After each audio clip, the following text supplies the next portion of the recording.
We are in Bologna, Italy, in the square outside the Basilica of St Stephen. The locals call this the Seven Churches because the complex includes the Church of the Crucifix, the Crypt, the Church of the Holy Sepulcher, the Basilica of the Proto-Martyrs, Vitali and Agricola, Pilate's Courtyard, the Church of the Trinity, and the Chapel of the Bandage. Around 100 AD, this was the site of a temple dedicated to the goddess Isis. In 393, now in the Roman Christian era, the bodies of Vitali and Agricola were discovered, and tradition tells us that Petronius, the bishop of Bologna, from 431 to 450, decided to build a basilica inspired by the Holy Sepulcher in Jerusalem. The Isis temple was covered and a church was built to house the remains of the saints Vitali and Agricola. After Bishop Petronius' death, the church's importance declined, and it was transformed into the place of the martyrdom of St. Stephen's, giving us the complex's name that we have today. The Lombards, who were Germanic people who conquered most of Italy between 568 and 774, revitalized this as a religious center. Charlemagne became king of the Lombards, in addition to being king of the Franks, in 774, and further developed the veneration of Saints Vitali and Agricola, rebuilding and enlarging this ancient basilica. Again, though, the death of a king led to a period of decline. After the Carolingian dynasty ended, it was not until the Cluniac monks arrived in 983 that reconstruction began once more. From 12,000 on, the buildings underwent additional renovations, culminating in numerous restorations in the 19th and 20th centuries, and resulting in much of what we see today. As we go inside to visit two of the buildings, we will see how many components of the ancient buildings were recycled and incorporated into these multiple transformations over the centuries. This is the area of the Basilica of the Holy Sepulcher, the oldest and most important part of the complex. It has a central floor plan built with an irregular octagonal base with what we call a dodecagonal dome, meaning it is a polygon with 12 sides.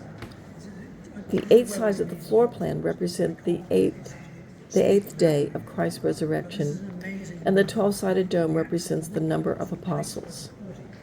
In the center is an edicule, or a shrine building to frame a holy object.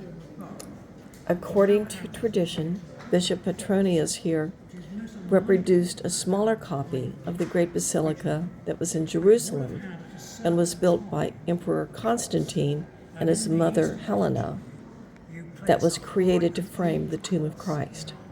What we see today in Ravenna is a 1021 restoration, so over 1,000 years, of the original basilica that was completed during the reign of Emperor Constantine IX. This building remains important to us because the edicule in Jerusalem was damaged and rebuilt on several occasions in the following centuries.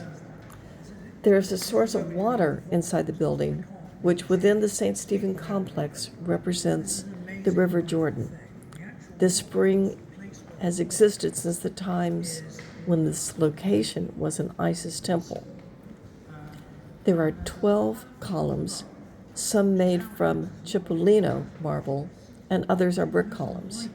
7 marble columns were quarried in Greece during the Roman era, and the brick columns were added during the Middle Ages after Hungarian incursions destroyed some of the original columns.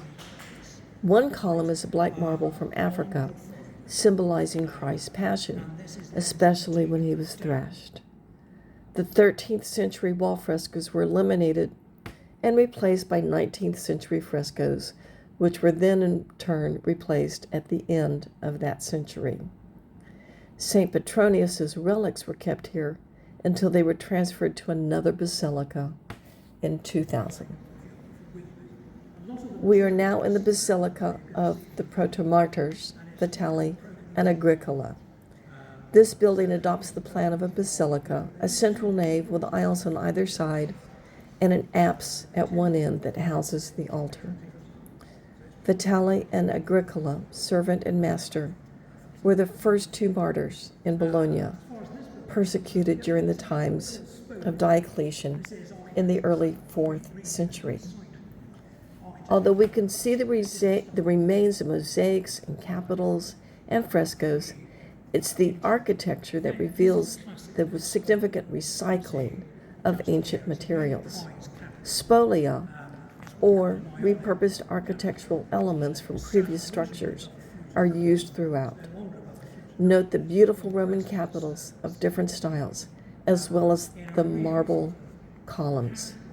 Most of this interior comes from earlier buildings, and the general style exhibits the characteristics of Lombard Romanesque. In the early 15th century, a tomb was found, and it was rumored to be the tomb of Simon Peter, that is, St. Peter.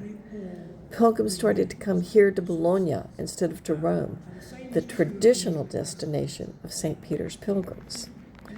The Pope retaliated by having the church's roof removed and filled it instead with soil. Eventually, an archbishop had the roof restored and the church reopened for worship. I hope you enjoyed this brief visit to Bologna.